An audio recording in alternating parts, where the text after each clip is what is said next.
എന്നെ അത്ഭുതപ്പെടുത്തിയത് ഏറ്റവും വലിയ സുവർണകാലം പ്രവാചകന് ശേഷമുള്ളത് എന്ന് വിശേഷിപ്പിക്കപ്പെടുന്നത് ഖലീഫ ഉമറിന്റെ കാലമാണ്. ഖലീഫ ഉമറിന്റെ സദസ്സിൽ ഒരിക്കൽ ഈ മഹർ തുക കുറയ്ക്കാനുള്ള ഒരു തീരുമാനമെടുത്തു. അപ്പോൾ ആ രാജസദസ്സിൽ ഒരു വനിതയുണ്ടായിരുന്നു. അത് അത്ഭുതപ്പെടുത്ത കാര്യം. അന്നത്തെ രാജസദസ്സിൽ ഒരു വനിതയുണ്ടായിരുന്നു. ആ വനിത എഴുന്നേറ്റ് നിന്ന് അതിനെ സ്ത്രീ ചോദ്യം ചെയ്തു. മഹർ കുറയ്ക്കാൻ ഭരണാധികാരത്തിക്ക് അധികാരമില്ല, അത് പ്രവാചകൻ നിശ്ചയിച്ചിട്ടുള്ളതാണ് മഹർ, അത് കുറയ്ക്കാൻ പാടില്ല എന്ന് പറഞ്ഞു. പലരും ആ സ്ത്രീയെ വിമർശിച്ചു. അപ്പോൾ അതിന് മറുപടി പറഞ്ഞത് ഖലീഫ ഉമറാണ്. ഖലീഫ ഉമർ നീതിമാനായ ഭരണാധികാരിയായിരുന്നു, അല്ലേ? നീതിമാനായ ഭരണാധികാരി. ലോകം ഇതുവരെ കണ്ടിട്ടുള്ള ഏറ്റവും നീതിമാനായ ഭരണാധികാരികളുടെ മുൻപിലുണ്ടായിരുന്ന ആളാണ് ഖലീഫ ഉമർ. പറഞ്ഞു, അവര് പറഞ്ഞതാണ് ശരി, നിങ്ങൾ പറയുന്നതല്ല. നമുക്ക് ഭരണകൂടത്തിന് മഹർ കുറയ്ക്കാനുള്ള അവകാശമില്ല എന്ന് തീർപ്പുണ്ടാക്കി. അപ്പോൾ ഖലീഫ ഉമറിന്റെ രാജസദസ്സിൽ പോലും സ്ത്രീകൾക്ക് പറയാനുള്ള അവകാശം ഉണ്ടായിരുന്നു. അദ്ദേഹം ഭരണാധികാരികളോട് പറഞ്ഞു. പ്രവാചകൻ പറഞ്ഞു, എന്താ ഭരണാധികാരികളോട് പറഞ്ഞത്? നിങ്ങൾ കൂടിയാലോചനകൾക്ക്, ചർച്ചകൾക്ക് ശേഷം വേണം തീരുമാനമെടുക്കാൻ. ഒറ്റയ്ക്ക് തീരുമാനങ്ങൾ എടുക്കരുത്. ഇന്ന് ഏകാധിപതികളായ ഭരണാധികാരികൾ ലോകത്തെമ്പാടും ഒറ്റയ്ക്ക് തീരുമാനങ്ങൾ എടുത്ത് ഭരിക്കുമ്പോൾ പ്രവാചകൻ പറഞ്ഞു, ഭരണാധികാരികൾ ഒറ്റയ്ക്ക് തീരുമാനമെടുക്കരുത്, കൂടിയാലോചനകൾക്ക് ശേഷം, നിരന്തരമായ ചർച്ചകൾക്ക് ശേഷമേ തീരുമാനങ്ങൾ എടുക്കാൻ പാടുള്ളൂ. ഉഹദ് യുദ്ധത്തിൽ ഒരു ചെറുപ്പക്കാരൻ പ്രവാചകനെടുത്തൊരു തീരുമാനത്തെ ചോദ്യം ചെയ്തു. അത് ശരിയല്ല എന്ന് പറഞ്ഞു. അപ്പൊ പ്രവാചകൻ അത് അംഗീകരിച്ചു. അയാൾ പറഞ്ഞതാണ് ശരി. അയാൾ എന്നെ തിരുത്തി. അയാളുടെ ആശയം മറ്റുള്ളവർ പറയുന്നത് കൂടി കേൾക്കണം, മറ്റുള്ളവരുടെ ആശയങ്ങൾ കൂടി കേൾക്കണം. നമ്മൾ ഏകപക്ഷീയമായി നമ്മുടെ തീരുമാനങ്ങൾ ഒരു ഭരണാധികാരിയും മറ്റുള്ളവരുടെ മീതെ അടിച്ചേൽപ്പിക്കരുത്. ലോകചരിത്രത്തിലെ ഏറ്റവും തുല്യതയില്ലാത്ത ഒരു ഭരണം കാഴ്ചവെച്ച നീതിയുടെ പ്രകാശമാണ് മഹാനായ സയ്യിദന ഉമർ ഇബ്നുൽ ഖത്താബ് റളിയല്ലാഹു തആല അൻഹു. മഹാനവറുകൾ ഒരു പാതിരാ സമയത്ത് എല്ലാവരും ലോകം മുഴുവനും ഉറങ്ങിക്കിടക്കുന്ന ഒരു നേരത്ത് മഹാനായ ഖലീഫ ഉമർ റളിയല്ലാഹു തആല അൻഹു ജനങ്ങളുടെ ക്ഷേമം അന്വേഷിച്ച് രാത്രിയിൽ ഇറങ്ങി നടക്കുന്നുണ്ട്. നൈറ്റ് പട്രോളിംഗ് എന്ന് പറയും. നമ്മുടെയൊക്കെ നാട്ടിൽ ഇപ്പോഴുണ്ടാകുന്ന ഈ നൈറ്റ് പട്രോളിംഗ് നൂറ്റാണ്ടുകൾക്ക് മുമ്പ്, ബിഫോർ 1400 years ago, 1500 വർഷങ്ങൾക്ക് മുമ്പ് ലോകം മുഴുവനും കിടന്നുറങ്ങുന്ന ഒരു സമയത്ത് മഹാനായ ഉമർ റളിയല്ലാഹു തആല അൻഹു പ്രജകളുടെ ക്ഷേമം അന്വേഷിച്ച് അദ്ദേഹം ഇറങ്ങി നടക്കുന്നുണ്ട്. ആ പോകുന്ന വഴിയിൽ ചോർന്നൊലിക്കുന്ന ഒരു ചെറിയ അഭയാർത്ഥി ക്യാമ്പിന്റെ മുമ്പിൽ പോകുമ്പോ ഒരു കൊച്ചുകുട്ടിയുടെ കരച്ചിൽ കേൾക്കുന്നു. ദീനമായ കരച്ചിൽ, ദീനമായ രോദനം. മഹാനായ ഉമർ റളിയല്ലാഹു തആല അൻഹു വേഷപ്രച്ഛന്നനാണ്, അദ്ദേഹത്തെ തിരിച്ചറിയില്ല.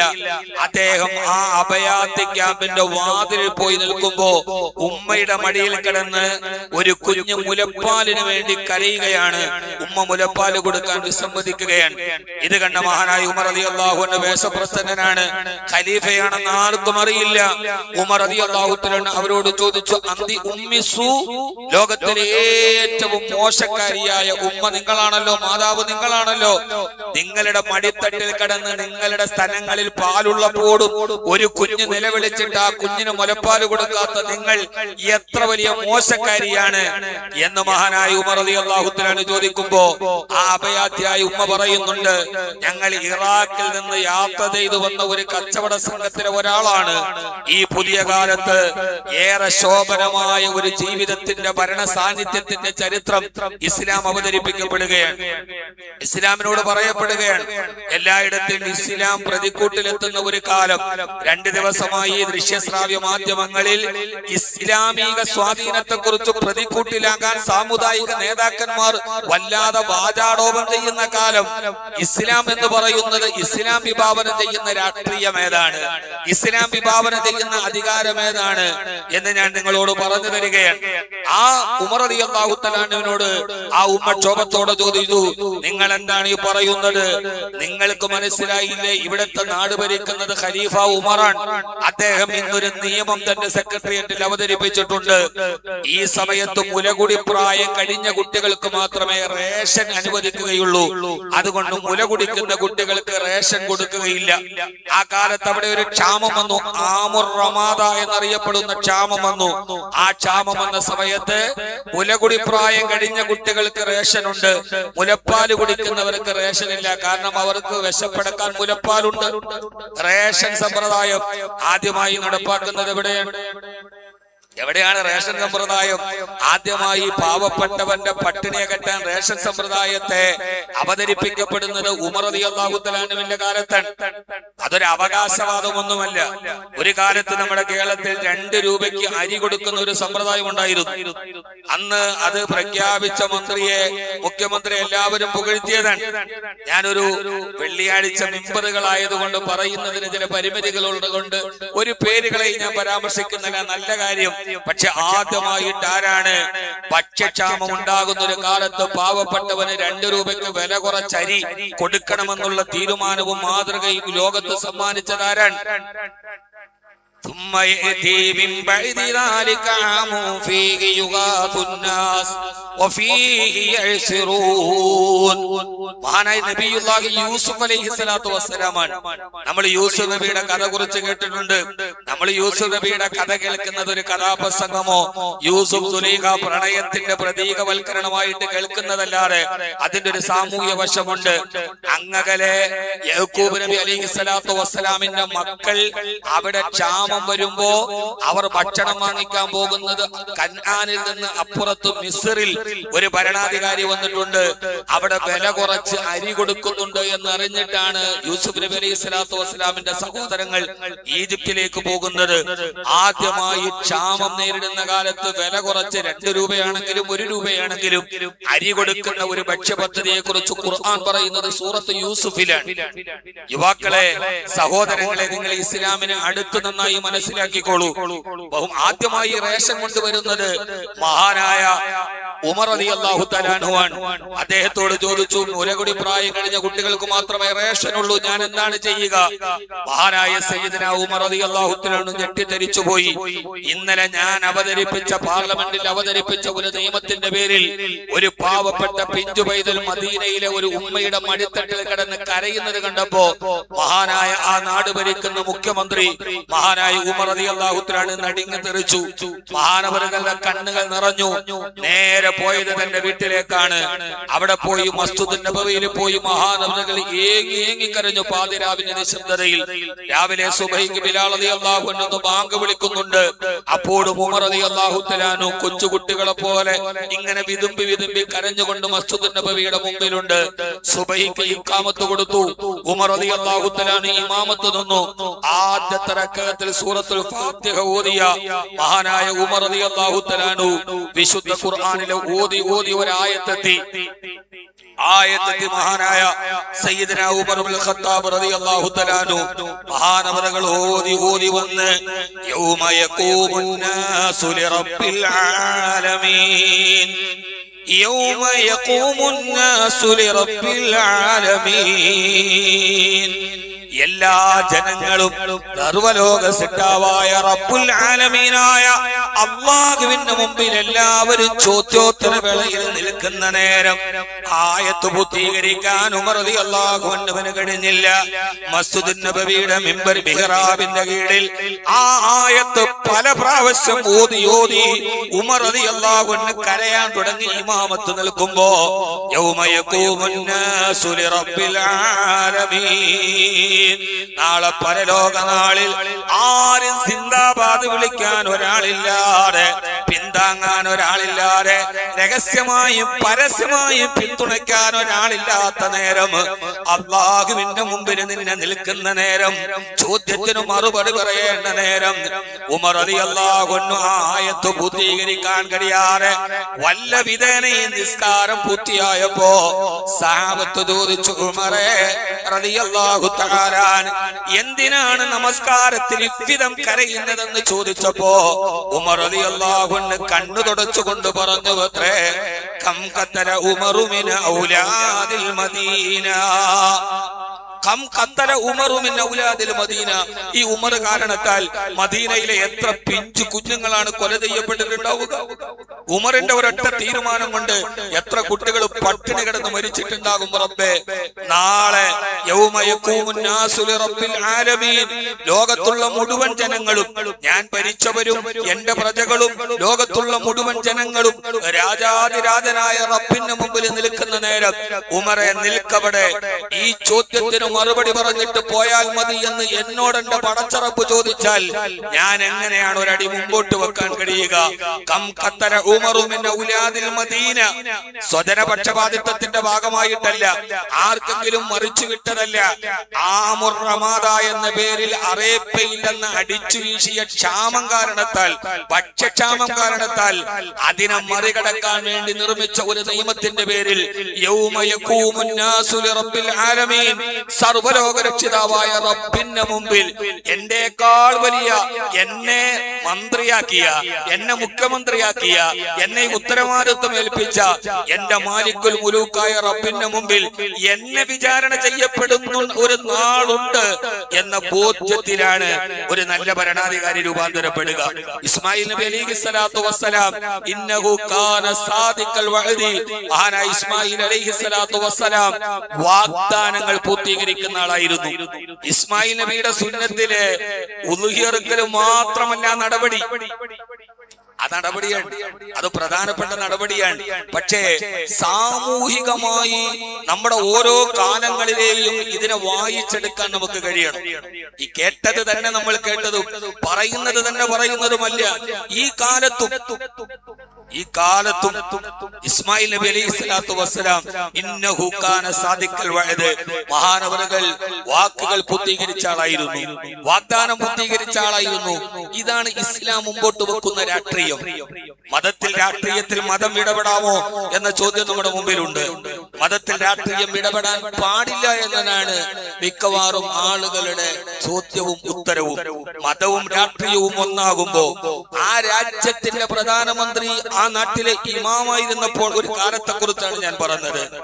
ആ രാജ്യത്തിന്റെ പ്രധാനമന്ത്രി, ആ രാജ്യത്തിന്റെ മുഖ്യമന്ത്രി ആ നാട്ടിലെ പള്ളിയിലെ ഇമാമുമായിരുന്നപ്പോൾ, അദ്ദേഹത്തിന്റെ ഭരണഘടന വിശുദ്ധമായ ഖുർആനായിരുന്നപ്പോൾ, അദ്ദേഹത്തിന്റെ മാനിഫെസ്റ്റോ ഹബീബുൻ നബിയിൽ മുസ്തഫ, ഹബീബായ നബി സല്ലല്ലാഹു അലൈഹി വസല്ലമയുടെ സുന്നത്തായിരുന്ന ഒരു കാലത്ത്, മതവും രാഷ്ട്രീയവും ഒന്നായിരുന്ന ഒരു കാലത്തെ സമ്പൂർണമായ ഒരു ചിത്രത്തെയാണ് ഞാൻ പറഞ്ഞു തരുന്നത്.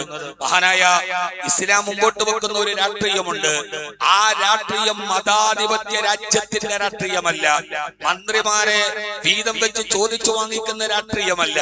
ഞാൻ വളരെ വ്യക്തതയോടെ പറയുന്നത് സ്ഥാനമാനങ്ങളുടെ മേൽ ചോദിച്ചു വാങ്ങുന്ന രാഷ്ട്രീയമല്ല, സ്വജനപക്ഷപാതിത്വത്തിന്റെ രാഷ്ട്രീയമല്ല, അഴിമതിയുടെ രാഷ്ട്രീയമല്ല, പ്രീണനത്തിന്റെ രാഷ്ട്രീയമല്ല. ഇസ്ലാം പറയുന്ന രാഷ്ട്രീയം മതവും രാഷ്ട്രീയവും ഒന്നായി മാറുന്ന ഒരു കാലത്തിന്റെ ചിത്രം ഏതെന്ന് നിങ്ങൾക്കറിയോ? ഹബീബായ റസൂലുള്ളാഹി സ്വല്ലല്ലാഹു അലൈഹി വസല്ലം വഫാത്തായി. ഹബീബായ നബി തങ്ങൾ വഫാത്തായി. ഇസ്ലാമിക രാഷ്ട്രം കുലുങ്ങി വിറച്ചു. നേതാവ് മരണപ്പെട്ടുപോയി. 6 മാസം മുമ്പ് ഇസ്ലാമിലേക്ക് വന്നവൾ മുഹമ്മദ് നബി മരിച്ചു പോകുമെങ്കിൽ ഇനി ഞങ്ങളില്ലെന്ന് പറഞ്ഞ് തിരിച്ചുപോയി. കുറെ ആളുകൾ ഞങ്ങൾ സക്കാത്ത് തരില്ല എന്ന അവകാശവാദം ഉന്നയിച്ചു. എല്ലാ കാലത്തും അപ്പുറത്തും ഇപ്പുറത്തും ഈ ചീറ്റലും പൊട്ടലും ഒക്കെ എല്ലാ കാലത്തും ഉണ്ടാവും. അതിനെ എങ്ങനെ കൈകാര്യം ചെയ്യുന്നു എന്നിടത്തെന്നാണ് പ്രശ്നം. ആ സമയത്ത് ഇസ്ലാമിക ലോകം ആടി ഉലയുന്ന ആ നേരം, ആ സമയത്താണ് മഹാനായ ഉസാമത്ത് ബിൻ സയ്യിദ് റളിയല്ലാഹു അൻഹുവിനെ സിദ്ദീഖ് റളിയല്ലാഹു തആല അൻഹു ഖലീഫയാക്കുന്നത്. 17 വയസ്സാണ് പ്രായം. 17 വയസ്സ്. നമുക്കത് ഒരിക്കലും അക്സെപ്റ്റ് ചെയ്യാൻ കഴിയില്ല. 60 വയസ്സുകാരനായ സിദ്ദീഖ് റളിയല്ലാഹു അൻഹു, ഉമർ റളിയല്ലാഹു അൻഹു ഇരിക്കുമ്പോ ഇസ്ലാമിന്റെ പതാക 17 വയസ്സുകാരന്റെ കയ്യിൽ. ഉസാമത്ത് ബിൻ സയ്യിദ് റളിയല്ലാഹു തആല, പൊടിമീശ മുളയ്ക്കുന്ന ഉസാമത്ത് ബിൻ സയ്യിദ് റളിയല്ലാഹു അൻഹു ഇസ്ലാമിന്റെ പതാക മുമ്പിൽ പിടിച്ചു നടന്നു. തൊട്ടു പുറകിൽ സിദ്ദീഖ് റളിയല്ലാഹു തആല അൻഹു സീനിയോറിറ്റി ഒന്നും പരിഗണിച്ചിട്ടില്ല. അവിടെ അന്തരീക്ഷത്തെയാണ്, പരിസ്ഥിതിയാണ് പരീക്ഷിച്ചത്. ഉസാമത്ത് ബിൻ സയ്യിദ് റളിയല്ലാഹു അൻഹുവിന്റെ പുറകിൽ സിദ്ദീഖ് റളിയല്ലാഹു അൻഹു. സിദ്ദീഖ് റളിയല്ലാഹു അൻഹു ഉസാമത്ത് ബിൻ സയ്യിദിനോട് പറഞ്ഞു, ഉസാമ, നിന്നോട് ഞാനൊരു കാര്യം ചോദിക്കട്ടെ? വേണമെങ്കിൽ ആജ്ഞാപിച്ചാൽ മതി. അദ്ദേഹമാണ് പരമാധികാരി സിദ്ദീഖുൽ അക്ബറാൻ. തന്റെ കീഴിലുള്ള ഒരു DGP പദവി എന്ന് കരുതിയാൽ മാത്രം മതി. നിങ്ങളതിനൊന്ന് ആലോചിച്ചു നോക്കുക ഭരണത്തെ.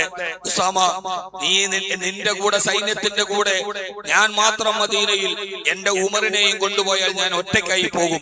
അതുകൊണ്ട് ഉമറിനെ എനിക്ക് വിട്ടുതരണം റളിയല്ലാഹു അൻഹു. ഉസാമ റളിയല്ലാഹു അൻഹു സമ്മതിച്ചു. കാരണം ഉമർ റളിയല്ലാഹു തആല അന്ന് മദീനയിലെ ചീഫ് ജസ്റ്റിസാണ്. എനിക്ക് എന്റെ ഉമറിനെ എന്റെ കൂടെ വേണം, ഉമറിനെ ഒന്ന് വിട്ടുതരുമോ? വിട്ടുകൊടുത്തു. ഉമർ റളിയല്ലാഹു അൻഹു വന്നിട്ട് പറയുന്ന ഒരു രംഗമുണ്ട്, എന്റെ യുവാക്കൾ എഴുതി വെച്ചോളൂ, മതവും രാഷ്ട്രീയവും ഒന്നാകണം എന്ന് ചോദിച്ചാൽ അതിന്റെ ഉത്തരമാണ്. എനിക്കറിയാം ഈ പ്രസംഗം ഇത് കഴിഞ്ഞാൽ ലൈവായിട്ട് പോകും, ഇത് ചർച്ച ചെയ്യപ്പെടും. മതവും രാഷ്ട്രീയവും രണ്ടും രണ്ടല്ല. ഇസ്ലാം പറയുന്ന മതത്തിന്റെ രാഷ്ട്രീയം ഇങ്ങനെയാണ്. ഉമർ റളിയല്ലാഹു അൻഹു ചോദിച്ചു, എന്റെ ചീഫ് ജസ്റ്റിസ് സ്ഥാനം ഞാൻ രാജിവെക്കുകയാണ്. എന്റെ സിദ്ദീഖേ, പിണങ്ങിയിട്ടാണോ? മുഖം തിരിച്ചു പോവുകയാണോ? അതോ എന്നോട് പിണങ്ങിയിട്ടാണോ? ഞാൻ ഖലീഫയായതിലുള്ള പിണക്കമാണോ? അല്ല അല്ല സിദ്ദീഖ്, രണ്ടുപേരും ഉറ്റ കൂട്ടുകാരാണ്. സിദ്ദീഖ് റളിയല്ലാഹു ഖലീഫയായി, പിണക്കമില്ല, തർക്കമില്ല. എന്തുകൊണ്ടാണ് രാജിവെക്കുന്നത്? എന്തിനാണ് സിദ്ദീഖ് അക്ബർ ഈ പാഴ്ചെലവ്? കഴിഞ്ഞ 2 വർഷക്കാലമായി എന്റെ കോടതിയുടെ മുമ്പിൽ ഒരു വാദിയോ പ്രതിയോ ഒരു കേസുമായിട്ട് ഇതേവരെ വന്നിട്ടില്ല. ഞാൻ വെറുതെ ഈ ശമ്പളവും വാങ്ങിച്ചു വെറുതെ ഇരിക്കുകയാണ്. ഞാൻ ഈ സ്ഥാനം രാജിവെക്കുകയാണ്. എന്റെ പ്രിയപ്പെട്ട സഹോദരങ്ങളെ, മതവും രാഷ്ട്രീയവും ഒന്നായി ചേർന്ന കാലത്ത്, ഇസ്ലാം പറയുന്ന രാഷ്ട്രീയത്തിന്റെ മതശാസ്ത്രങ്ങൾ വന്ന കാലത്ത്, മദീന തെരുവോരങ്ങളിൽ 2 വർഷക്കാലം ഒരു പെറ്റി കേസ് പോലും ഇല്ലാതിരുന്ന ഒരു കാലത്തിന്റെ ചരിത്രമുണ്ട്. ആരുടെ മുമ്പിൽ? അവർ പക്കാ ക്രിമിനലുകളായിരുന്നു. അരയിൽ കിടക്കുന്ന വാളിന്റെ മൂർച്ചെറിയാൻ ആദ്യം കാണുന്നവന്റെ കൈത്തണ്ടയിൽ വെട്ടിനോക്കിയ ഒരു സമൂഹത്തിനാണ് ഈ പരിവർത്തനം ഉണ്ടായത്. ആ സമയത്ത് ഒരു സ്ത്രീയും ഒരു പുരുഷനും, 2 പേര് സഹാബികളാണ്. ഹബീബായ നബി തങ്ങളുടെ അടുക്കൽ ഓടി വന്നിട്ട് പറയുന്നുണ്ട്, സനൈതു യാ റസൂലല്ലാഹ്, ഞാൻ വ്യഭിചരിച്ചു നബിയെ, എന്നെ കല്ലെറിഞ്ഞു കൊല്ലണം. മൈസ, നീ വ്യഭിചരിച്ചിട്ടില്ല, വ്യഭിചരിച്ചു നബിയെ, എന്നെ കല്ലെറിഞ്ഞു കൊല്ലണം. ആ സഹാബിയെ ചെറുപ്പക്കാരനെ മദീനത്തിന്റെ പാരാവാരം പോലെ പരന്നു കിടക്കുന്ന മനതാരുണ്യത്തിൽ കല്ലെറിഞ്ഞു കൊന്നു. ഒരു പോലീസ് സ്റ്റേഷൻ നിലവിലില്ലാത്ത കാലത്ത്, ഒരു FIR ഇല്ലാത്ത കാലത്ത്, ഒരു യൂണിഫോം ഇട്ട സെക്യൂരിറ്റി പോലും ഇല്ലാതിരുന്ന ഒരു കാലത്ത്, ഞാൻ തെറ്റ് ചെയ്തു എന്ന് ഒരു സാക്ഷി പോലും ഇല്ലാത്ത കാലത്ത് സ്വയം ഏറ്റുപറഞ്ഞു സ്വയം കുറ്റം ഏറ്റുവാങ്ങുന്ന ഒരു ചെറുപ്പക്കാരനെ സൃഷ്ടിച്ചെടുക്കുന്ന മതരാഷ്ട്രീയത്തിനാണ് നമ്മൾ മതം സ്വാധീനം ചെലുത്തുന്ന രാഷ്ട്രീയം എന്ന് പറയുക. അല്ലാതെ മുസ്ലിം അല്ലാത്തവൻ അംഗീകരിക്കാത്ത രാഷ്ട്രീയമല്ല, അന്യനെ കല്ലെറിയണമെന്ന് പറയുന്ന രാഷ്ട്രീയമല്ല. അള്ളാഹുവിന്റെ വിശുദ്ധമായ ഇസ്ലാം പറയുന്നത് ആ ഒരു കാലം ലോകത്ത് നിലനിന്നു. ഒരു പോലീസ് പോലും നിലവിലുണ്ടായിരുന്നില്ല. അവർ സ്വയം ഏറ്റുവന്ന് അവർ എല്ലാവിധത്തിലുള്ള ശിക്ഷകളും ഏറ്റുവാങ്ങി. ഇന്നഹു കാന സാദിഖൽ വഅദി, വാഗ്ദാനങ്ങൾ പൂർത്തീകരിക്കുന്ന ഒരു കാലത്തിന്റെ രാജാവാണ് ഇസ്മായിൽ അലൈഹിസ്സലാത്തു വസ്സലാം. ധാരാളം വാഗ്ദാനങ്ങൾ മുമ്പിലുണ്ട്. പെൻഷനുകൾ, ക്ഷേമബത്തകൾ, ഇങ്ങനെ ധാരാളം വാഗ്ദാനങ്ങൾ മുമ്പിലുണ്ട്. പെൻഷൻ മുമ്പിലുണ്ട്. നിങ്ങൾക്കറിയുമോ എന്നെനിക്കറിയില്ല. ഉമർ റളിയല്ലാഹു അൻഹു ഖലീഫയാണ്. വേറൊരു മാതൃക പറയേണ്ട സഹോദരങ്ങളെ, നീതി എന്ന് പറയുന്ന 2 അക്ഷരത്തെ വ്യക്തിത്വത്തിന്റെ ധവളപ്രകാശം കൊണ്ട് ലോകചരിത്രത്തിൽ ഇത്രമേൽ മനോഹരമായി വെച്ച ഒരു ഭരണാധികാരി വേറെയില്ല. ഇറാഖിൽ നിന്ന് തിരിച്ചു വരുന്ന സമയത്ത് പാരാവാരം പോലെ പരന്നു കിടക്കുന്ന ഒരു മരുഭൂമിയിൽ ഒരു പാവപ്പെട്ട വൃദ്ധ നിൽക്കുകയാണ്. ഞാനിത് പറയുമ്പോൾ നിങ്ങൾ ചിന്തിച്ചു നോക്കുക, പെൻഷൻ കിട്ടാത്തതിൽ ഒരു വൃദ്ധ കേരളത്തെ മുഴുവനെ ഇളക്കി മറിച്ചൊരു രാജ്യമാണ് നമ്മുടേത്. ഒരു പാവപ്പെട്ട വൃദ്ധ ഒരു മലയോരത്ത് നിൽക്കുകയാണ്. ഉമർ റളിയല്ലാഹു അൻഹു വേഷപ്രച്ഛന്നനായി വന്നപ്പോ ഒരു പാവപ്പെട്ട വൃദ്ധ മരുഭൂമിയുടെ അങ്ങേയറ്റത്ത് ഒറ്റക്ക് നിൽക്കുന്നു. ഉമർ റളിയല്ലാഹു മുമ്പിൽ ചെന്ന് ഇത് ഉമറാണെന്ന് അറിയില്ല. ആ സമയത്ത് ഉമർ റളിയല്ലാഹു അൻഹു ചോദിച്ചു, ഉമ്മ, ഈ ഉമറിനെ കുറിച്ച് നിങ്ങളുടെ അഭിപ്രായം എന്താണ്? രഹസ്യ വോട്ടെടുപ്പ്, രഹസ്യ അഭിപ്രായ സർവേ, ഇതൊക്കെ ഉമർ റളിയല്ലാഹു അൻഹു നേരിട്ട് നടത്തിയ ആളാണ്. ഉമറിനെ കുറിച്ച് നിങ്ങളുടെ അഭിപ്രായം എന്താണ്? ഉമറാണ് ചോദിക്കുന്നത്. അപ്പൊ വലിയ താല്പര്യമില്ലാതെ ഈ വൃദ്ധ പറഞ്ഞു, ഇറാഖിൽ പോയി യുദ്ധമൊക്കെ ചെയ്ത് കുറെ സ്വർണ്ണമായിട്ട് ഉമർ വന്നു എന്ന് ആരൊക്കെയോ പറയുന്നത് കേട്ടു. എന്ന് പറഞ്ഞാൽ അവരെ മനസ്സിൽ ഒരു അനിഷ്ടമുണ്ട്. നമ്മൾ പറയില്ലേ, അവൻ ഗൾഫിൽ പോയിട്ട് കുറെ പൈസയൊക്കെ ആയിട്ട് വന്നെന്ന് പറയുന്നത് കേട്ടോ. അപ്പോ തന്നെ നമുക്ക് ഓർത്തോണം, ഒന്നുകിൽ അവനോട് നമുക്കൊരു അസൂയുണ്ട്, അല്ലെങ്കിൽ അത് ആ കാഴ്ച നമുക്ക് അത്ര സുഖിച്ചിട്ടില്ല എന്നാണ്. ഈ ഉമ്മ പറഞ്ഞു, ഇറാഖിൽ പോയിട്ട് കുറെ സമ്പത്തുമായിട്ട് വന്നു എന്ന് പറയുന്നത് കേട്ടു. അപ്പൊ ഉമർ തന്നെ ചോദിച്ചു, ഉമ്മ അതല്ല ചോദിച്ചത്, നിങ്ങളുടെ ഭരണാധികാരിയായ ഉമറിനെ കുറിച്ച് നിങ്ങളുടെ അഭിപ്രായം എന്താണ്? അപ്പൊ ഉമ്മ ദേഷ്യത്തോടെ ശരീരം വിറച്ചുകൊണ്ട് പറഞ്ഞു, ലാ ജസാഹുല്ലാഹു അന്നീ ഖൈറാ, ആ ഉമറിന് ഒരു നന്മയും വരാതിരിക്കട്ടെ.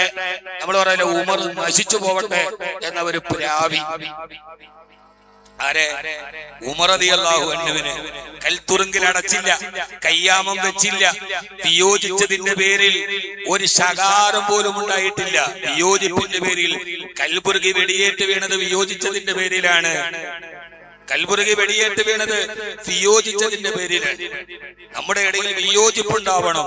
പ്രതിപക്ഷ നേതാവിന് ശമ്പളവും കൊടുത്ത് സെക്യൂരിറ്റിയും കൊടുത്ത് ഔദ്യോഗിക പദവിയിൽ വളർത്തുന്ന ഒരു രാജ്യമാണ് നമ്മുടെ രാജ്യം. എന്തിന്? വിയോജിക്കാൻ, വിയോജിപ്പ് രേഖപ്പെടുത്താൻ. പ്രതിപക്ഷവും ദുർബലമാവാൻ പാടില്ല, പ്രതിപക്ഷവും ശക്തമാവണം. ശക്തമായി തിരുത്തുന്ന പ്രതിപക്ഷമുണ്ടെങ്കിലേ ഭരണീയരെപ്പോഴും നന്നാവൂ എന്ന അഭിപ്രായമുള്ള ആളാണ് ഞാൻ. ഉമർ റളിയല്ലാഹു അൻഹു നല്ലൊരു കുപ്പായിട്ട് ഖുത്ബ ഓതുകയാണ്. ഒരാൾ എഴുന്നേറ്റിട്ട് ചോദിച്ചു, ഉമറെ, എല്ലാവർക്കും വീതിച്ചു കിട്ടിയതനുസരിച്ച് നിനക്കൊരു മുഴുവൻ കുപ്പായ തുന്നാനുള്ള സാധനം കിട്ടിയിട്ടില്ലല്ലോ, പിന്നെ എവിടെ നിന്നാണ് നിനക്ക് ഈ മുഴുവൻ കുപ്പായ തുന്നാനുള്ള തുണി എവിടെ നിന്ന് കിട്ടി? പറഞ്ഞിട്ട് ഖുത്ബ ഓതിയാൽ മതി. മുഖ്യമന്ത്രിയെ പിടിച്ചു നിർത്തി. ഉമർ അല്ലാണ്ട് പറഞ്ഞു, എന്റെ മകൻ അബ്ദുല്ലാഹിബ്നു ഉമറിന് കിട്ടിയതും കൂടി അവൻ എനിക്ക് തന്നത് കൊണ്ട് ഞാൻ തുന്നിയതാണ്. എന്നാൽ ശരിയായിക്കോളൂ, പ്രസംഗിച്ചോളൂ. ഇങ്ങനെ തിരുത്തപ്പെടാൻ കഴിയുന്നവിടം പ്രതിപക്ഷവും ശക്തിയുള്ളപ്പോഴാണ് ജനാധിപത്യത്തിന്റെ സൗന്ദര്യം ഒന്നുകൂടി ഉണ്ടാവുക. അതും ദുർബലമാവാൻ പാടില്ല. ഉമർ റളിയല്ലാഹു അൻഹു ഒന്നും പറഞ്ഞില്ല. അവസാന ഉമ്മയോട് ചോദിച്ചു, എന്താണ് പ്രശ്നം? ഉമർ എന്താണ്, നിങ്ങൾ ഉമറിനെ ഇങ്ങനെ ശപിക്കുന്നത് എന്തിനാണ്? ആ ഉമ്മ പറഞ്ഞു, ഉമർ ഇവിടെയുള്ള മുഴുവൻ ആളുകൾക്കും പെൻഷൻ കൊടുത്തിട്ടുണ്ട്. ഞാൻ ഈ മലയോരത്ത് ഒറ്റപ്പെട്ട് താമസിക്കുന്ന എനിക്ക് ഇന്നേ വരെ ഉമർ വരണത്തിൽ വന്നിട്ട് ഉമറിന്റെ പെൻഷൻ എനിക്ക് ഇന്നേ വരെ കിട്ടിയിട്ടില്ല. ഇതെല്ലാ കാലത്തും പ്രശ്നമുള്ള ഒരു വിഷയമാണ് ഈ പെൻഷൻ. എല്ലാ കാലത്തും പ്രശ്നമാണ്. അവര് പറഞ്ഞു, ഉമർ ഭരണത്തിൽ വന്നതിന് ശേഷം എനിക്ക് ഇന്നേ വരെ ഒരു മാസം പെൻഷൻ കിട്ടിയിട്ടില്ല. അപ്പൊ ഉമർ റളിയല്ലാഹു ദേശപ്രസന്നനാണ്, ചോദിച്ചു, നിങ്ങൾ ഈ നാട്ടില് ഈ കാടിന്റെ അങ്ങേയറ്റത്ത് താമസിക്കുമ്പോ ഉമർ നിങ്ങളെ അറിയാത്തത് കൊണ്ടാവും. ഉമർ നല്ല മനുഷ്യനാണ്, അറിഞ്ഞാല് തരും. അറിയാത്തത് കൊണ്ടാണ്, നിങ്ങളെ അറിയാത്തത് കൊണ്ടാണ് നിങ്ങൾ ഒറ്റപ്പെട്ടൊരു കാട്ടിൽ താമസിക്കല്ലേ. ആ വൃദ്ധയുടെ മുഖം ചുമന്നു. ഉമറിനോട് ചോദിച്ചു, ഏ മനുഷ്യ, നിങ്ങൾ എന്താ പറയുന്നത്?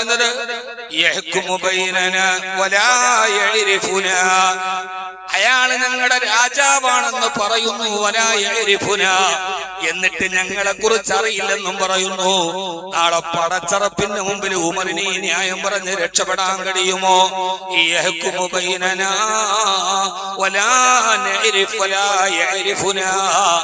അയാള് ഞങ്ങളുടെ ഭരണാധികാരിയാണ്. ഒറ്റപ്പെട്ട് താമസിച്ചത് കൊണ്ട് എന്നെ അറിയാത്തത് കൊണ്ടാണ് കൊടുക്കാത്തതെന്ന്, എന്റെ അവകാശം തരാത്തതെന്ന് നാളെ റബ്ബുൽ ആലമീനായ പടച്ചവന്റെ മുമ്പിൽ പറയാൻ കഴിയുമോ? ഉമർ റളിയല്ലാഹു അൻഹു ഞെട്ടിത്തെരിച്ചു പോയി ഉമ്മയുടെ മുമ്പിൽ. ആ സമയത്ത് ഉമർ റളിയല്ലാഹു അൻഹു പറഞ്ഞു, ഉമ്മ, നിങ്ങൾക്ക് ഞാൻ 25 ദിർഹം തരാം, നിങ്ങൾ ഈ കേസ് ഒന്ന് ഒത്തുതീർക്കാവൂ. ഇതുവരെ മുടങ്ങിയ പെൻഷൻ മുഴുവനും ഒറ്റയടിക്ക് ഞാൻ തരാം. ഇന്നഹു കാന സാദിഖൽ വഅദ് എന്ന് പറഞ്ഞാൽ അതൊരു ചെറിയ കാര്യമല്ല. ഇസ്മായിൽ നബിയുടെ ഈ സ്വഭാവം, പറഞ്ഞ കാര്യം പൂർത്തീകരിക്കുക എന്നത് പ്രധാനപ്പെട്ടതാണ്. ഞാൻ നിങ്ങൾക്ക് 25 ദിർഹം തരാം, ആ ദിർഹം നിങ്ങൾ വാങ്ങിച്ചിട്ട് ഈ കേസ് നിങ്ങൾക്ക് ഒത്തുതീർക്കാമോ? അപ്പൊ ഉമ്മ പറഞ്ഞു, ശരി, 25 സ്വർണ്ണ നാണയം എനിക്ക് തന്നാൽ മതി. അത് കൊടുക്കാൻ പോക്കറ്റിൽ കൈയിടുമ്പോ മഹാനായ ഇബ്നു മസ്ഊദ് റളിയല്ലാഹു അൻഹു നോക്കുമ്പോൾ ഉമർ റളിയല്ലാഹു അൻഹു കാണാനില്ല. അവിടെ ഓടി വന്നിട്ട് വിളിച്ചു, യാ അമീറൽ മുഅ്മിനീൻ, ഓ വിശ്വാസികളുടെ നേതാവേ, നിങ്ങൾ എവിടെ പോയി കിടക്കാൻ? ഇത് കേട്ട വൃദ്ധ ഞെട്ടിത്തെരിച്ചു. അമീറുൽ മുഅ്മിനീൻ എന്ന് അഭിസംബോധന ചെയ്യപ്പെടുന്നത് ഖലീഫ ഉമർ റളിയല്ലാഹു അൻഹുവിനെ മാത്രമാണ്. തന്റെ മുമ്പിൽ നിൽക്കുന്നത് ഖലീഫ ഉമറാണെന്നറിഞ്ഞ വൃദ്ധ പൊട്ടിക്കരഞ്ഞുകൊണ്ട് ഉമറിന്റെ കയ്യിൽ പിടിച്ചിട്ട് പറഞ്ഞു, അമീറുൽ മുഅ്മിനീൻ, നിങ്ങളാണെന്ന് ഞാൻ തിരിച്ചറിഞ്ഞില്ല. എന്നോട് പ്രതികാര നടപടിയെടുക്കരുത്. വിയോജിച്ചതിന്റെ പേരിലും വിരൽ ചൂണ്ടിയതിന്റെ പേരിലും കൽത്തുറുങ്കിൽ അടയ്ക്കുന്ന ഏകാധിപത്യത്തിന്റെ കാലത്ത് തന്നെ നിശിതമായി വിമർശിച്ച് ശപിച്ച ആ ഉമ്മയോട് ഉമർ റളിയല്ലാഹു അൻഹു പറഞ്ഞു, ഒന്നും പറയരുതേ, നിങ്ങൾ ഇത് സ്വീകരിക്കണം. 25 ദിർഹം കൊടുത്തു. മകനായ അബ്ദുല്ലാഹിബ്നു ഉമറിനെ വിളിച്ചിട്ട് പറഞ്ഞു, മോനെ, ഒരു പേപ്പർ എടുക്കൂ, ഒരു ഈത്തപ്പന മരത്തിന്റെ തോലെടുക്കൂ, ഇത് എഴുതി വെക്ക്. എഴുതി വെച്ച് ബിസ്മില്ലാഹിർ റഹ്മാനിർ റഹീം, ഹാദാ മസാലഹ ഉമർ ലിഫുലാനത്തി ബിന്തി ഫുലാൻ, ഇത് ഇന്നയാളുടെ മകളായ ഇന്ന പെണ്ണിന് ഉമർ എഴുതുന്ന ഒരു ഉടമ്പടിയാണ്. ഞാൻ കുടിശ്ശിക അടക്കം പെൻഷൻ കൊടുത്തിട്ടുണ്ട്. 25 ദിർഹം കൊടുത്തു. എന്നിട്ടത് മടക്കി 2 സാക്ഷികളെ ഒപ്പിടിപ്പിച്ച് ഇബ്നു ഉമറിനെയും ഇബ്നു മസ്ഊദ് റളിയല്ലാഹു അൻഹുവിനെയും. എന്നിട്ട് പറഞ്ഞ ഒരു മറുപടിയുണ്ട്, മോനെ ഇബ്നു ഉമറേ, ഇത് നീ സൂക്ഷിച്ചു വെക്കണം. നിന്റെ വാപ്പയായ ഞാൻ മരിച്ചു കഴിയുമ്പോ എന്റെ കഫൻ തുണി പൊതിയുമ്പോൾ മോനെ ആ കൂട്ടത്തിൽ ഈ തോൽക്കഷണം വെക്കണം. നാളെ പടച്ചവന്റെ മുമ്പിൽ എന്നെ ഹാജരാക്കുമ്പോ ഇവരെങ്ങാനും വാക്കുമാറ്റി പറഞ്ഞാൽ എനിക്ക് എന്റെ റബ്ബിന്റെ മുമ്പിൽ വാദിക്കാനുള്ള ഏക തെളിവാണിത്. അതുകൊണ്ട് എന്നെ കഫൻ തുണിയുടെ മുകളിൽ ഇതെടുത്തു വെച്ചേക്കണമെന്ന് പറഞ്ഞ് താൻ കൊടുക്കാമെന്ന് പറഞ്ഞ വാഗ്ദാനത്തെ പൂർണ്ണമായി പൂർത്തീകരിച്ച സയ്യിദുനാ ഉമർ, ഇസ്മായിലി പാരമ്പര്യത്തിലൂടെ നടന്ന ഇബ്നു ഉമർ, ഇന്നഹു കാന സാദിഖൽ വഅദി, മഹാനവറുകൾ വാഗ്ദാനങ്ങൾ പൂർത്തീകരിച്ച ആളാണ്. അതുകൊണ്ട് വാഗ്ദാനങ്ങൾ പൂർത്തീകരിക്കപ്പെടുക എന്ന് പറഞ്ഞത് ഒരു ജനത്തിന് ആവശ്യമാണ്, അവകാശമാണ്. അതിനെ കഴിയുകയും മതത്തിന്റെ മേൽ വിഭജിക്കപ്പെടുന്ന ഒരു കാലത്ത് എന്റെ പ്രിയപ്പെട്ട ചെറുപ്പക്കാരോട്, മുസ്ലിം സമൂഹത്തോട്, അറിഞ്ഞും അറിയാതെയും വർഗീയതയുടെ കോമരങ്ങൾ മുസ്ലിം സമൂഹത്തെ വല്ലാതെ കുറ്റപ്പെടുത്തുന്ന ഒരു കാലത്ത് പ്രകോപനങ്ങൾക്കും പ്രലോഭനങ്ങൾക്കും വഴിപ്പെടാതെ, വൈകാരിക വിക്ഷുബ്ധതകൾക്ക് അടിമപ്പെടാതെ നമുക്ക് ഈ സാമൂഹിക സൗന്ദര്യത്തെ നിലനിർത്തിക്കൊണ്ടുപോകാൻ നമുക്ക് കഴിയേണ്ടതുണ്ട് എന്നുകൂടി മിമ്പറിന്റെ ചുവട്ടിൽ ഓർമ്മിപ്പിച്ചുകൊണ്ട്, വർഗീയതയുടെ വിഷനാളങ്ങൾ ഇങ്ങനെ പണം വൃത്തിയാടുന്ന ഈ ആസുരകാലത്ത് ഇസ്ലാം മനോഹരമാണ്. ഇസ്ലാം പറയുന്ന രാഷ്ട്രീയം ഇതാണ്. അല്ലാഹു സുബ്ഹാനഹു വ തആല നമുക്കതിനെ തൗഫീഖ് നൽകട്ടെ. എല്ലാ വാഗ്ദാനങ്ങളും പൂർത്തീകരിക്കപ്പെടാൻ കഴിയണം. അപ്പോഴാണ് ജനത്തിന്റെ അവകാശങ്ങൾ പൂർത്തീകരിക്കപ്പെടുക. നേരത്തെ പറഞ്ഞ ഇനി ഒരു കാര്യവും കൂടി ഞാൻ നിങ്ങളോട് പറയുകയാണ്. നമ്മുടെ നേതാക്കന്മാർ ആരുമാവട്ടെ, അവരൊക്കെ പറഞ്ഞ വാഗ്ദാനങ്ങൾ കേട്ട് അത് കിട്ടും എന്ന് കരുതി നമ്മളെല്ലാവരും ജനാധിപത്യത്തിന്റെ അവകാശം വിനിയോഗിച്ചവരാണ്, അല്ലേ? അങ്ങനല്ലേ? അവര് വാഗ്ദാനം ചെയ്തതൊക്കെ കിട്ടും എന്ന പ്രതീക്ഷയിൽ നമ്മൾ വോട്ട് ചെയ്തവരാണ്. ചിലതൊക്കെ കിട്ടും, ചിലതൊക്കെ കിട്ടാതിരിക്കും. മനുഷ്യനല്ലേ, എല്ലാം പൂർത്തീകരിക്കപ്പെടണമെന്നില്ല. പക്ഷെ ഇക്കൂട്ടത്തിലും വാഗ്ദാനങ്ങൾ കിട്ടിയപ്പോൾ അത് പാലിക്കപ്പെടുമെന്ന് കരുതി രാപ്പകലില്ലാതെ നേതാക്കന്മാർക്ക് വേണ്ടി വിശ്രമമില്ലാതെ പണിയെടുത്തവരോട് ഞാൻ അവസാനിപ്പിക്കുകയാണ്. വാഗ്ദാനം ചെയ്താൽ ആ ചെയ്തതെല്ലാം പൂർത്തീകരിക്കുന്ന ഒരേ ഒരാളെയുള്ളൂ, അത് മറ്റാരുമല്ല. അതാരാണ്? ആ വാഗ്ദാനങ്ങളെല്ലാം പൂർത്തീകരിക്കുന്ന ഒരേ ഒരാളെ ഉള്ളൂ.